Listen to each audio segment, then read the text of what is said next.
Response. और जैसे हमने पहले बताया कि आपको meetings are recorded, who are participants, ये सारी चीजें बेटा रिकॉर्ड में हैं।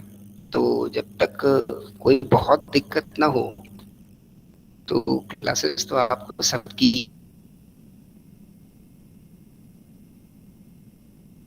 ही लेनी चाहिए, ठीक, क्योंकि एग्जाम भी होंगे ही होंगे। तो आप अपना जो बेस जो सारे बच्चे अपना अच्छा बनाए रखें। चलिए, तो हम लोग जो फर्दर आज का गुड सेशन है मॉर्निंग सर। उसकी ओर आगे बढ़ते हैं। और जो हम लोग का टॉपिक चल रहा था that was the hire purchase. तो हायर परचेज, यस, हाँ बोलो बेटा। Yes Sukhmani, have you have to say anything? Sir मेरी आपको आवाज आ रही है? हाँ जी sir, I have to say कि सर थोड़ा मेरे सा को अकाउंट्स में नेटवर्क का काफी ज्यादा दिक्कत हो रहा दिक्कत है आ आज, रही है तो फिलहाल। जहाँ भी आपको कोई क्योंकि दिक्कत लगे आप ऐसे तो आप मुझे नहीं फौरन। ना, हाँ आ नहीं रही है सर, बेटा। नेटवर्क का दिक्कत नहीं है वो। तो एक्चुअली मैंने अकाउंट्स ना हमेशा से सामने से बैठ के करी, मतलब हमेशा कोचिंग से अटेंड करी है। तो उन्होंने हम्म हमेशा बोर्ड पे लिख के पढ़ाया, तो ऐसे अगर आप जैसे ओरली बोल के पढ़ा रहे हैं, वैसे वो अकाउंट्स में सिर्फ ऊपर से जा रही है। अकाउंट्स हमेशा से मेरा फेवरेट सब्जेक्ट था, मैंने हमेशा काफी मेहनत करी है उसमें, पर अभी मैं बिल्कुल नहीं कर पा रही हूँ, मुझे समझ ही नहीं आ रहा है कुछ भी। हम्म। तो इसलिए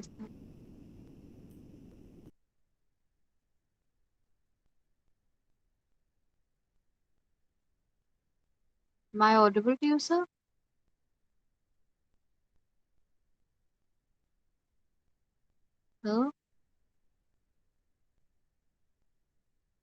आपकी आवाज नहीं आ रही है sir.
Yes, are you getting the voice? बीच में नेटवर्क का दिक्कत हुआ है, कुछ चला गया था बीच में। Yes yes please, are you sir, अब आ गेटिंग रही द है वॉइस? आपकी। ओके। तो बेटा ऐसा है कि एज सुन as you are reaching towards the higher classes, then the ability you have to develop to cope up the things which is available to you, ठीक। अब आपके तो लिए ऑफलाइन क्लासेस की तरीके से वाली में हर एक के कुछ ना कुछ एडवांटेज है, कुछ ना कुछ डिसएडवांटेजेस है। So please, if you have work on the accounts in the earlier classes, so then you are well aware to make the just chart or the format of the account. The entry we are discussing, so you have to post such entries, and you have a pen paper and a calculator with you. Then make the total, the things step by step and entry wise entry. I am discussing with you the reasons of such entry and the amount of such entry and what is the outcome. You have to just note down the things. If you are just noting the things as per the guidelines which is provided to you, you will itself found in yourself that your ability is going to be is developed gradually. अभी directly अगर आप board से देख के या PPTs के हिसाब से हम बना के आपको डालेंगे तो then it is as such as like the books. So if you just note down the things which I am telling to you, then you have to just see those things or the things discussed in the class with the study materials you have. वो भी तो आपके पास कोई ना कोई book होगी, कहीं ना कहीं से आप कंसल्ट कर रहे होंगे मेरे अलावा. Then validate the things, then remind the things in your mind which is discussed. So I will assure you will find that you are gradually increasing in your academics. आपको ये लगेगा कि आप धीरे धीरे बढ़ रहे हैं. ठीक. और जैसे ही कोई ऐसा मौका मिलता है then we take all the things as offline. उसमें आपको कोई दिक्कत होनी नहीं है. ठीक. तो कोशिश करिए बेटा, क्योंकि जैसे जैसे स्टडीज आगे बढ़ेगी इन द हायर स्टडीज आपका किस पर काम होता चला जाएगा in the PG classes and above. If you are join any professional courses, क्या होने लगेगा आपके साथ? Just that guidance is provided by the mentors. Teacher भी आपके लिए मेंटर बन जाएंगे और वो गाइडेंस देंगे आपको कि this is the path, this is the way, this is the theory, now apply this thing like this and you will find this result. The operational aspect you have to handle with yourself. If there is any hindrance, then the person dealing with you may guide you. So you are in the stage of such growing कि आप अब inter से graduation से और फिर graduation की ओर से PG से और प्रोफेशनल कोर्सों की ओर जाने वाले हैं, अच्छी ट्रेनिंग्स की ओर जाने वाले हैं. तो please develop this skills. This is also a part of study. Yes Sukhmani, have you get it? Yes, sir. Please please please. फिर भी कोई दिक्कत रह जाती है then at last we will try to cope up the things. Okay. तो कोशिश करिए आप जैसे ही मैं बोलूँ वैसे एक फॉर्मेट बना लीजिए. पूरा नहीं बनता है तो एक लाइन डाल के 20 से उसमें बाइसेक्ट कर दीजिए. एक डेबिट हो गई, एक क्रेडिट हो गई. Now you have to write down the particulars के जो आइटम्स हैं उनको लिखते चलिए, उसके सामने फिगर लिखते चलिए. बन गया account.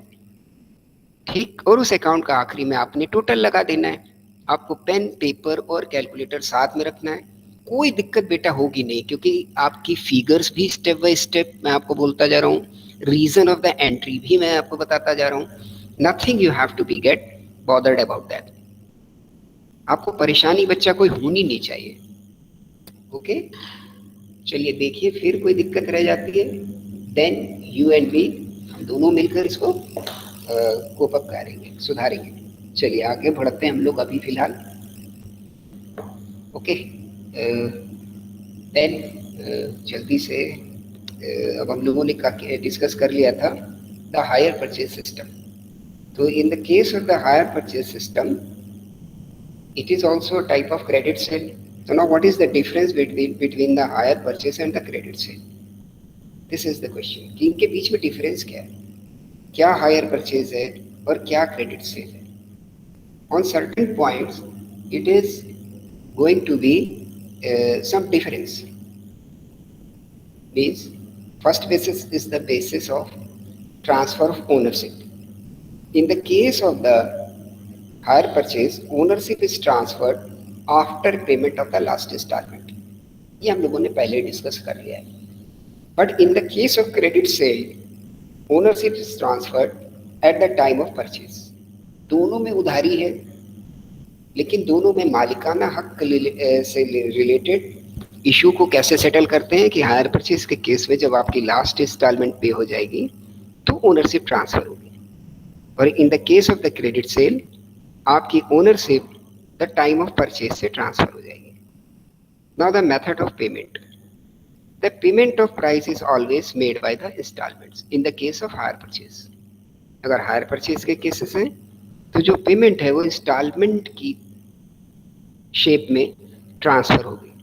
And in the case of the credit cell generally lump sum payment is the made कि एक ही समय में पूरी पेमेंट हो गई, और as per the agreement of the cell.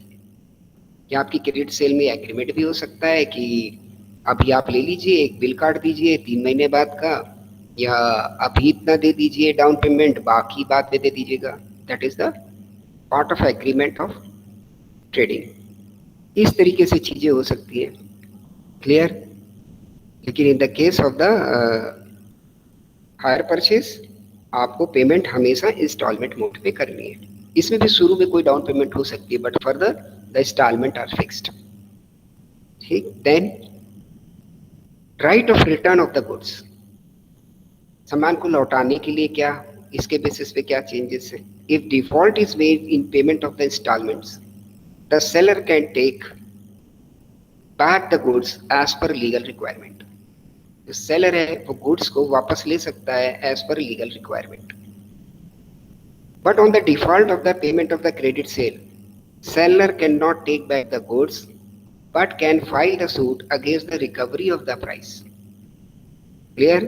जब आपने पहले से ही तय करके किस पर बेचा, क्रेडिट सेल पर, मालिकाना हक भी खरीदने वाले को दे दिया है, तो आप गुड्स को रिकवर नहीं कर सकते हो, because you have transferred the title.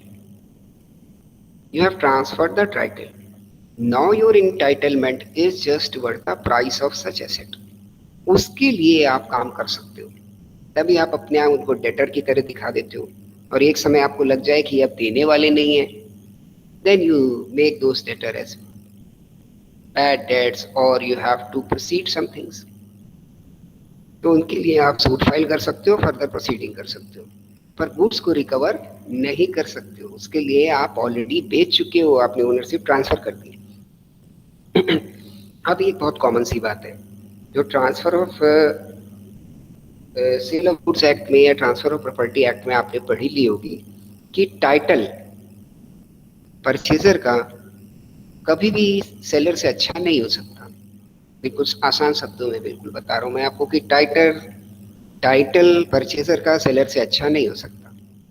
तो सेलर का पास जैसा टाइटल है वही ट्रांसफर होगा। ठीक, कि अगर सेलर के पास कोई चोरी की चीज है, वो आपको बेच रहा है, तो आप ये क्लेम नहीं ले सकते कि because I have paid the full money और I am following the agreement और I am abiding the rules, so this property is bonafidely of mine. ये नहीं बोल सकते आप, बिकॉज आपको तो टाइटल वो ही ट्रांसफर हो रहा है जो सेलर के पास। अगर सेलर का टाइटल जो है वो अफेक्टेड है, if title of seller is bad, then the purchaser cannot hold good title। ठीक, ये बात भी आपको ध्यान रखनी है क्योंकि यहाँ पे एसेट ट्रांसफर हो रही है। Now we are proceeding towards the accounting procedure regarding the hire purchase system. Because in the you have to record those entries, the accounting records are you have to make in the book of the hire purchaser। Hire purchase अपने यहाँ कैसे लिखेगा इसको, इस पे अब हम लोग काम कर रहे हैं। अब यहाँ से आपको पेन लेकर के साथ में मेरे चल देना है। फर्स्ट, दो तरीके के मेथड हैं। First method is the asset accrue method and second method is credit purchase method.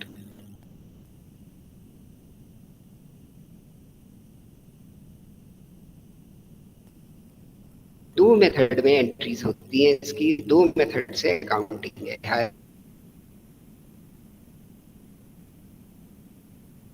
Purchase की। Asset accrued method and second one is credit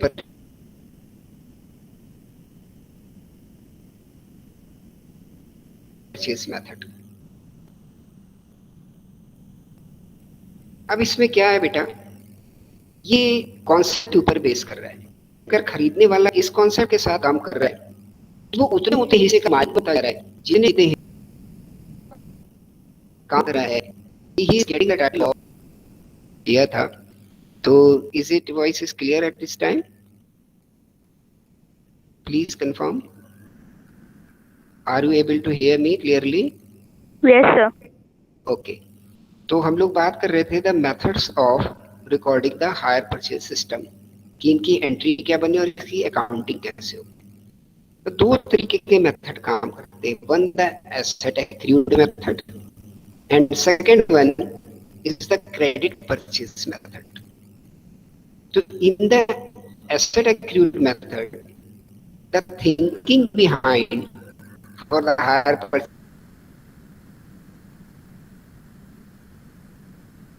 hire purchaser is he is getting the title as he is making a payment. Means if he paid some portion as cash for the asset, he should feel that he is acquiring such thing. Asset accrued. हम payment कौन सा method apply होता है? Asset एक्यू method. यार REST network.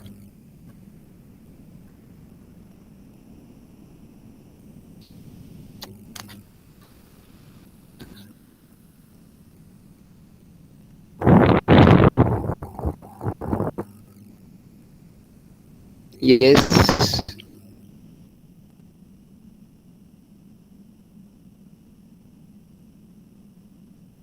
आज ये network बहुत ज्यादा दिक्कत कर रहा है, बार बार मेरे एंड से ये लूजिंग नेटवर्क और ऑल दीज टाइप ऑफ मुझको दिखाता है और थोड़ी देर के लिए स्क्रीन गायब हो जाती है. Now you are listening carefully. बेटा कंफर्म कर देना कि जब जब नेटवर्क ब्रेक होता है, it is doubt in mind whether the communication is hold or not. Yes, are you listening me? Yes, sir. तो हम लोग बात कर रहे थे एसेट एक्रूड मेथड की. तो वो इस फील के साथ काम करेगा कि जो जिसने भी ये किराए पर या जो ये परचेज हायर परचेज की है, ये महसूस, यस यस ओके, ये महसूस करे कि जैसे जैसे पेमेंट होता जा रहा है वैसे वैसे मैं एसेट का मालिक बनता जा रहा हूँ. इस सोच के साथ अगर वो हायर परचेज अपनी कनेक्ट करता है, then what entry should be made. ये तो मेथड 1 है. दूसरा मेथड, हम लोग जब दूसरे मेथड में आएंगे तब उसको डिस्कस करेंगे. इसकी एंट्रीज पहले लिख लीजिए जल्दी से फटाफट. तो इसमें सबसे पहली एंट्री क्या हो जाएगी? Asset to cash. If there is any down payment in the hire purchase, तो asset to cash in the book of hire purchaser. Because cash is going out, so it is credit, and debit what comes in, the asset is coming in, then asset debit to cash.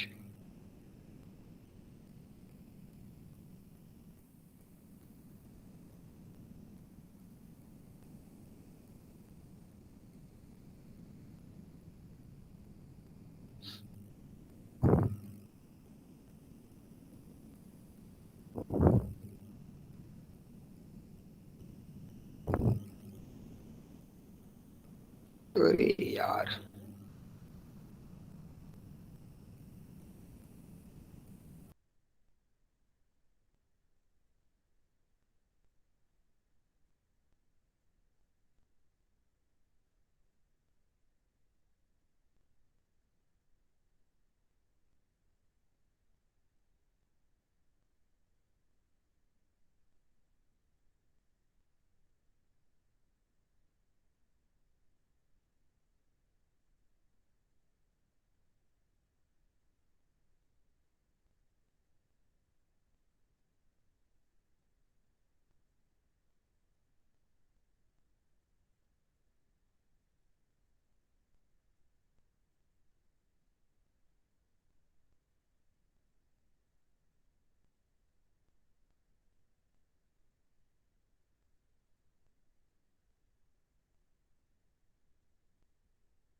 Yes, network बीच में चला गया था, तो थोड़ा सा धैर्य के साथ आज आप लोग जुड़े रहेंगे.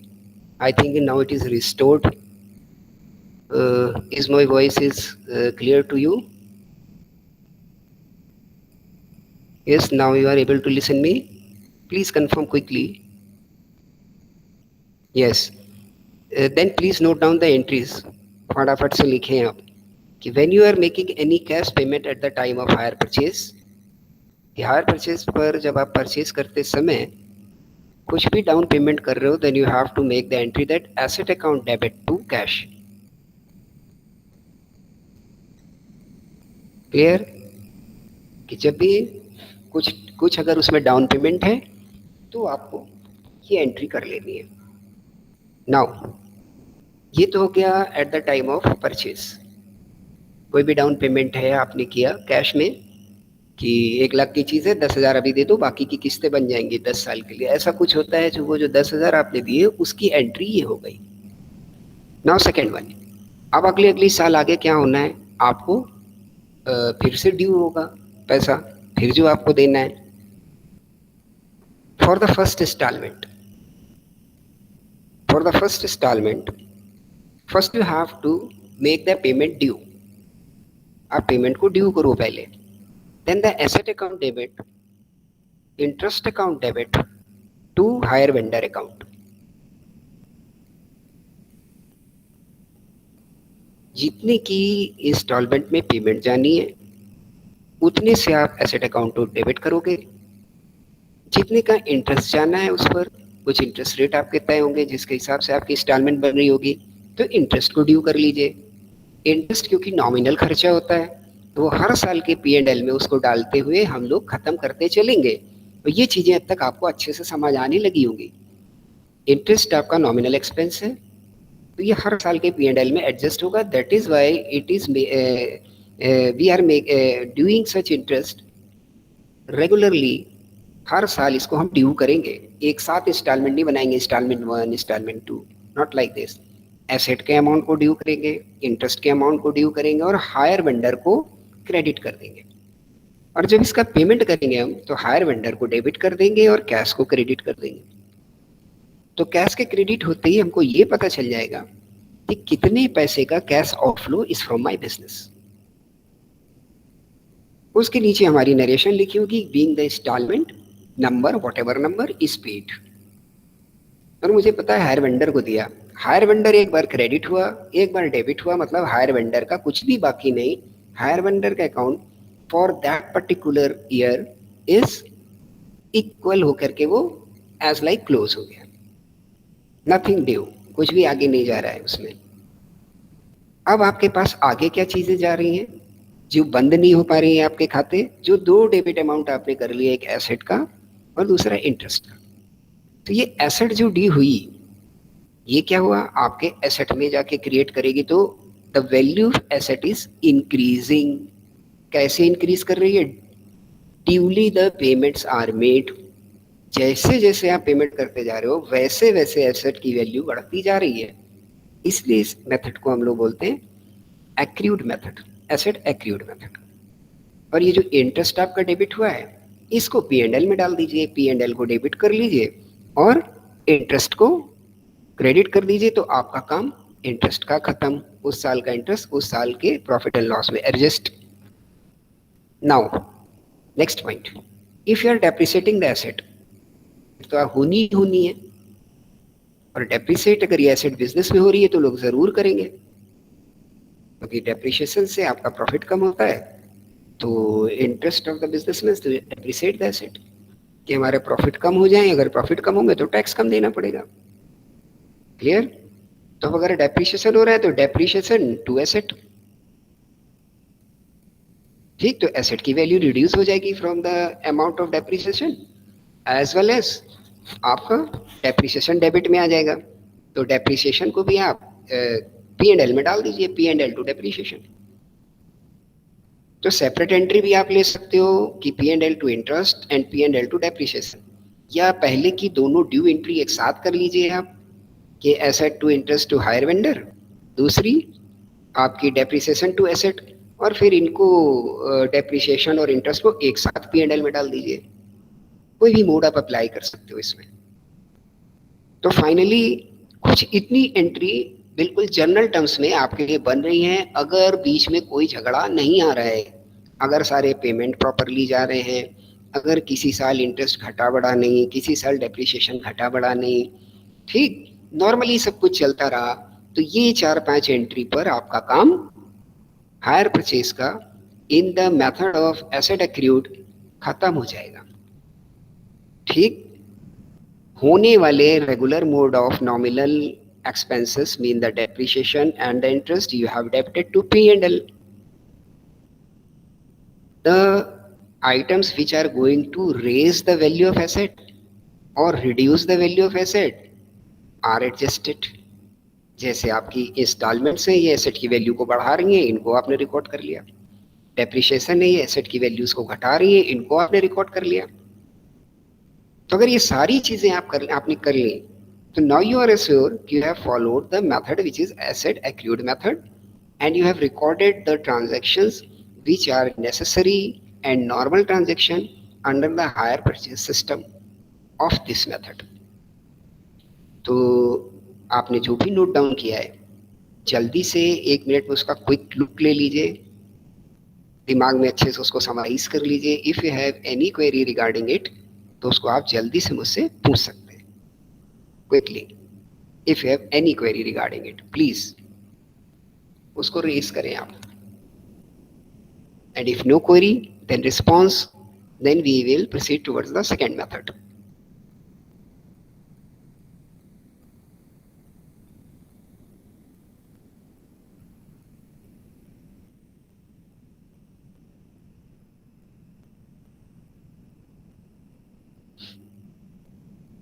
Okay. तो आपके रिस्पॉन्सेस में no query, so we have discuss the method 1. Now we are proceeding towards the second method which is a credit purchase method. तो जैसे मैंने उसमें आपको बताया था कि in this method what thing, आपकी सोच कैसी थी कि you are acquiring the asset as you are making the payments, but in the credit purchase method ये कौन से हायर परचेजर अडॉप्ट करते हैं, हु जो कि ऐसे सोचते हैं कि उनकी जो हायर परचेज है as like a real purchase. ये बेसिक डिफरेंस है for the this is the basic difference between these two methods. Clear? वो हायर परचेजर जो इस सोच के साथ काम करते हैं कि उन्होंने एसेट को वास्तव में ये सोच रहे हैं कि जो हमने हायर परचेज में ली वो वास्तव में मैंने खरीद ली, इस सोच के साथ जो लोग काम करते हैं वो कौन सा मेथड अप्लाई करते हैं, क्रेडिट परचेज. ये डिफरेंस आपके दिमाग में पड़े रहने चाहिए.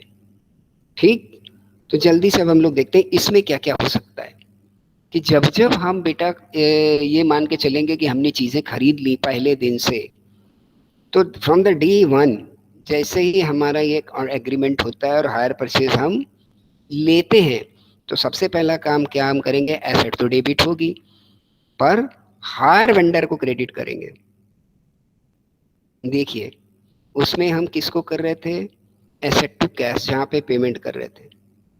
ठीक, आगे से हमने क्या काम शुरू किया था, हायर वेंडर को क्रेडिट करना शुरू किया था जैसे जैसे हम पेमेंट करते जाएं उससे. अब इस केस में क्या हो रहा है कि हम हायर वेंडर को पहले ही from the very beginning asset account debit to hire vendor. Hire vendor को आपने फर्स्ट एंट्री में ही क्रेडिट कर दिया, being the purchase of asset, जैसे ही आपने खरीदी वैसे ही. Now for the payment at the time of agreement purchase, this is the first entry you have made. मतलब फुल वैल्यू ऑफ एसेट से आपने हायर वेंडर को क्रेडिट कर दिया, एसेट को डेबिट कर दिया. अच्छे से इसको समझ लो, full value of asset, because what you are deeming, the hire purchase is deeming that he is making a real purchase, and in the case of real purchase you have to record the full value of the asset. अगर आप ये मान रहे हो कि हमने वास्तविक खरीद की है तो वास्तविक खरीद के हिसाब से आपको दाम लिखने पड़ेंगे, तो वही वो इसमें कर रहा है, फुल वैल्यू ऑफ एसेट से एसेट को डेबिट कर रहा है और हायर वेंडर को क्रेडिट कर रहा है. और जैसे जैसे पेमेंट करता जाएगा वैसे वैसे हायर वेंडर को डेबिट करता चला जाएगा। ठीक, तो क्रेडिटर की वैल्यू कम होती चली जाएगी। क्लियर है? और एसेट तो हम पहले ही पूरी डेबिट करके बैठे हुए हैं अपने पास, उसमें तो कोई झगड़ा है ही नहीं। और उसके अगेंस्ट में पैरेलल हमने क्रेडिटर तैयार कर लिया है, और जैसे जैसे हम पेमेंट देते जाएंगे वैसे वैसे क्रेडिटर हमारा रिड्यूस होता चला जाएगा। ठीक, और पेमेंट देंगे हम कैश से, तो बैलेंस शीट के आपके डेबिट साइड से कैश रिड्यूस होता चला जाएगा, तो अकाउंटिंग इक्वेशन बैलेंस रहेगी। लेकिन हम एसेट को पहले दिन से अपनी बुक ऑफ अकाउंट में फुल वैल्यूज में ले लेंगे। This is the big and basic difference. Clear है ये बात अच्छे से? तो पहली एंट्री जैसे ही आपका हायर परचेज होगा या आपका एग्रीमेंट होके तैयार हो गया और तय हो गया कि अब आपने ये ले ली है, तो आप एसेट को डेबिट करो, हायर वेंडर को क्रेडिट करो। This is the first entry. Now at the time of payment of agreement, जैसे जैसे अब आपके पेमेंट होंगे एग्रीमेंट के, तो हायर वेंडर को आप डेबिट करते चले जाओगे और कैश या बैंक से पेमेंट करते चले जाओगे। So the entry will be the hire vendor account debit to cash और bank, being the payment of instalment. Clear?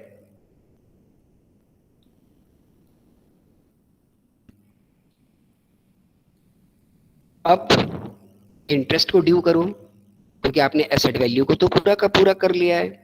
तो अब इंटरेस्ट आपको देना किसको है? बहुत ध्यान से, और इसको आप लिख लेना इजी टर्म्स में। हिंदी, इंग्लिश, उर्दू, जिस भाषा पे आपकी अच्छी पकड़ो ऐसे ही लिख लीजिएगा जैसे आसान शब्दों में मैं बोल रहा हूँ। फिर आप इसको मैच करिए स्टडी मटेरियल से। अब आपने एसेट वैल्यू तो पूरी पूरी डेबिट करके रखी हुई है, और एसेट के केस में जो आप पेमेंट कर रहे हो उसका काम खत्म हुआ जा रहा है। तब इंटरेस्ट भी तो होगा, क्योंकि हायर परचेज है।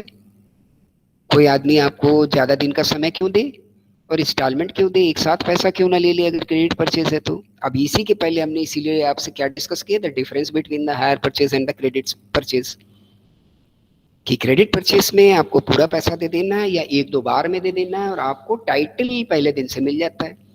इनको साहब को मिला नहीं है, बहुत ध्यान रखिएगा, ये क्रेडिट परचेज नहीं है, लेकिन इनकी फील है कि मैंने खरीद लिया है, तो अपनी फील के हिसाब से अकाउंटिंग कर सकते हैं। तो अब अकाउंटिंग में इंटरेस्ट क्योंकि इन्हें देना है, तो इंटरेस्ट को ये ड्यू करें। Interest account debit to hire vendor, देना किसे? हायर वेंडर को।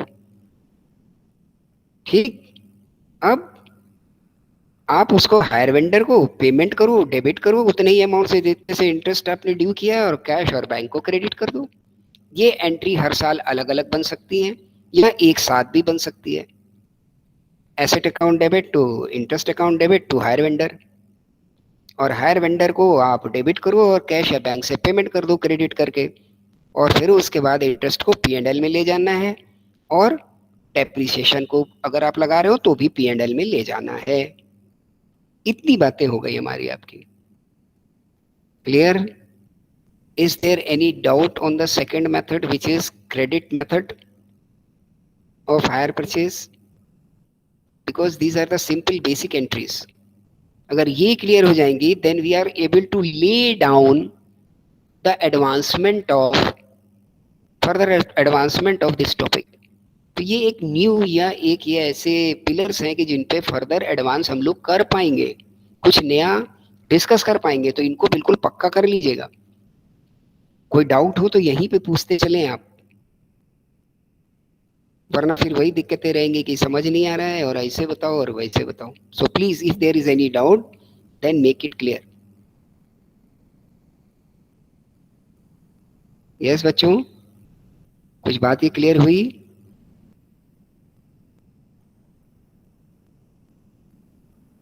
यस बेटा, I am waiting for your response. Yes, and interest की क्लोजिंग एंट्री। हाँ बेटा, इंटरेस्ट तो हमारा नॉमिनल एक्सपेंस है। अगर आपने उसको डेबिट करके क्रिएट किया है तो उसको P&L में ट्रांसफर करिए। ठीक, you have debited the interest, debit all the expenses. आपका जो 3 रूल है उसमें से एक रूल है डेबिट ऑल द एक्सपेंसेस, तो आपने इंटरेस्ट को डेबिट कर लिया। अब जिसको देना है, किसको देना है? हायर वेंडर को देना है, तो भाई उसको क्रेडिट कर दो, वो क्रेडिटर है, वो लेगा। अच्छा, जब जिसे देना है तो उसको आप पेमेंट करोगे, तो हायर वेंडर आपका क्या हो जाएगा, डेबिट हो जाएगा, और बैंक या कैश क्रेडिट हो जाएगा। तो हायर वेंडर का काम खत्म। हायर वेंडर एक बार क्रेडिट हुआ, एक बार डेबिट हुआ, काम खत्म हो गया।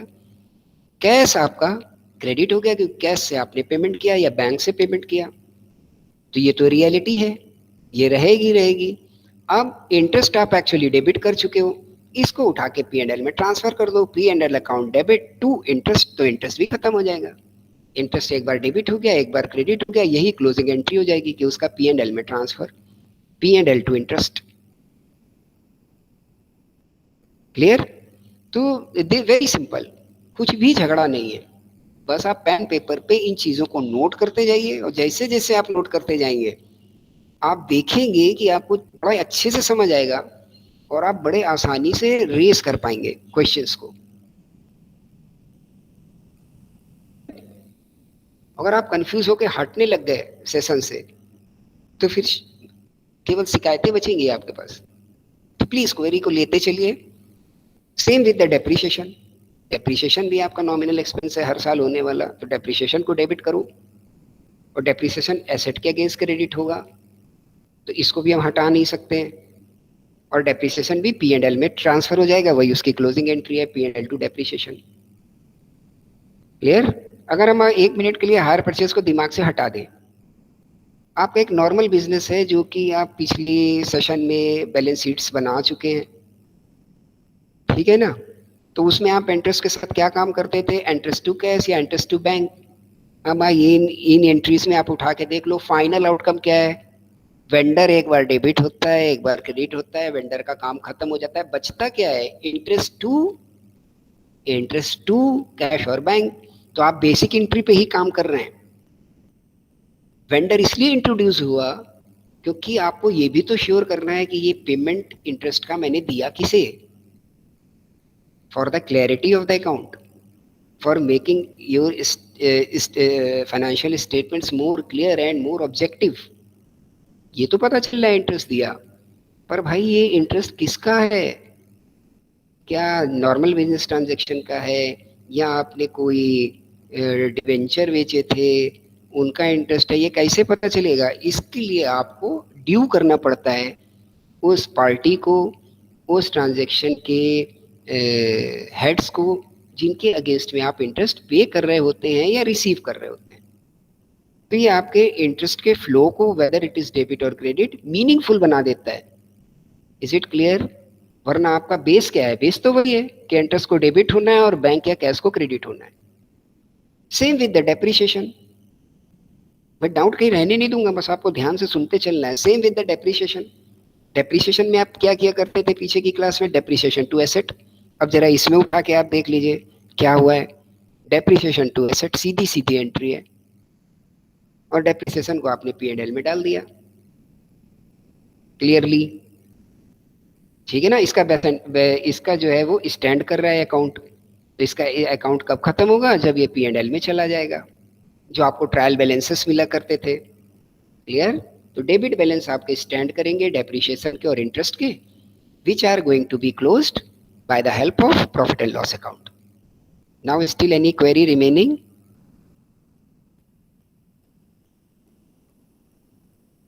यस बच्चों, एनी क्वेरी रिमेनिंग? नो। तो अब आपने अच्छे से देख लिया कि ये जो 4-5 एंट्री हैं, इन्होंने दोनों मेथड्स को डिस्कस कर लिया है। अब आपने P&L बना के कई सारे अकाउंट्स को खत्म कर दिया। अब आपके लिए बच क्या रहा है? एक वेंडर का अकाउंट आप बना लें, और एक आप बना लें एसेट का अकाउंट। इसके साथ ही आपके सारी accounting in the book of the hire purchaser खत्म हो जाएगी। तो जैसे ही आप वेंडर का अकाउंट बनाओगे, तो जो जो एंट्री आपने उसमें बोली है अपने जर्नल एंट्रीज में, उन्हीं को आप पोस्ट कर दो। तो वेंडर के अकाउंट में टू कैश या बैंक जो पेमेंट कर रहे हैं आप, बाई एसेट जितने का कर रहे हैं आप, और बाई इंटरेस्ट, और बैलेंस आ जाएगा, और उस बैलेंस को आपको आगे ट्रांसफर करते चलना है, फर्दर इंस्टॉलमेंट्स के पेमेंट करते चलना है। इस तरीके से ये अकाउंट आपका year by year by year by year चलता रहेगा, जब तक कि आपकी हायर परचेज की asset is continuing in your books. Same with the asset account. अब एसेट आपकी क्रिएट होती है तो किसी पेमेंट से क्रिएट होती है, तो जब आप इसको अकाउंटिंग के फॉर्म में करोगे तो टू वेंडर, क्योंकि हमने ड्यू किया है। किसको पैसा दिया? To vendor. अगेन अब डेप्रिसिएशन से ये कम हो रही है तो डेप्रिसिएशन क्रेडिट हो जाएगा बाय डेप्रिसिएशन, और जो बच रहा है वो बैलेंस है, और बैलेंस को आप आगे बढ़ाते चले जाओ। फर्क कहाँ पे आ जाएगा एसेट अकाउंट में? बहुत ध्यान दीजिएगा, फर्क कहाँ पे आ जाएगा एसेट अकाउंट के दोनों मेथड्स में? When you are dealing with the credit purchase, तो एसेट आपकी पहली ही एंट्री में फुल वैल्यू से रिकॉर्ड होगी। मैं बार बार इस पे जोर दे दे रहा हूँ, स्टार बना के लिख लीजिएगा। इन the case of credit purchase method of hire purchase, आपकी एसेट पहली ही बार में फुल वैल्यू से रिकॉर्ड हो जाएगी, और जैसे जैसे आप उस पर डेप्रिसिएशन हटाते जाओगे वो उतने से कम होती चली जाएगी। ठीक, इस फुल वैल्यू के अगेंस्ट में आपने पूरी वैल्यू से अपने वेंडर को भी तो क्रेडिटर बना लिया है फुल पेमेंट करके, तो जैसे जैसे आप पेमेंट करते जाओगे वैसे वैसे आपका वेंडर कम होता चला जाएगा अकाउंट में। इसको देख लेंगे आप आराम से। क्लियर? इतना ही फर्क है एसेट एक्रू मेथड में और क्रेडिट परचेज मेथड में। Now I think the things are discussed in very detail and in very clear way. So if it is clear to you, then we will proceed to further how these entries are made in the book of the vendor or the owner.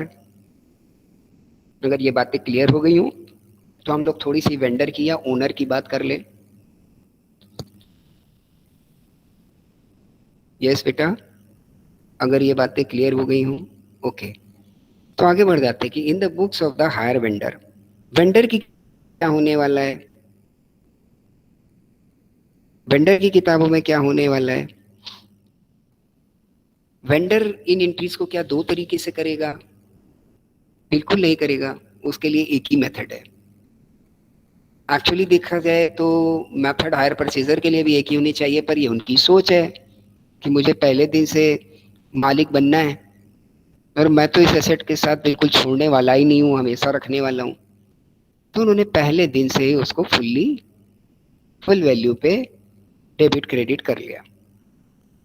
ठीक, और दूसरे ने accrued के हिसाब से किया। लेकिन vendor के लिए तो ऐसा कुछ भी नहीं है, वो तो हायर परचेज का रूल बोलता है कि आप ही मालिक तब तक हैं जब तक कि आपको पूरे पेमेंट्स न मिल जाएं, तो वो एक ही मेथड के हिसाब से काम करता है। ठीक, तो जल्दी से हम लोग देखते हैं कि वो क्या क्या करेगा। तो eight the time of hire purchase agreement, जितना पैसा उसको मिलता चला जा रहा है, पहले तो वो हायर परचेजर को ड्यू कर ले। Hire purchase account debit to hire sales, लिखिए फटाक से। जितने की भी वो डील है उतने से हायर परचेजर को वो डेबिट कर ले, पहले दिन से उतना का डेटर उनको बना ले।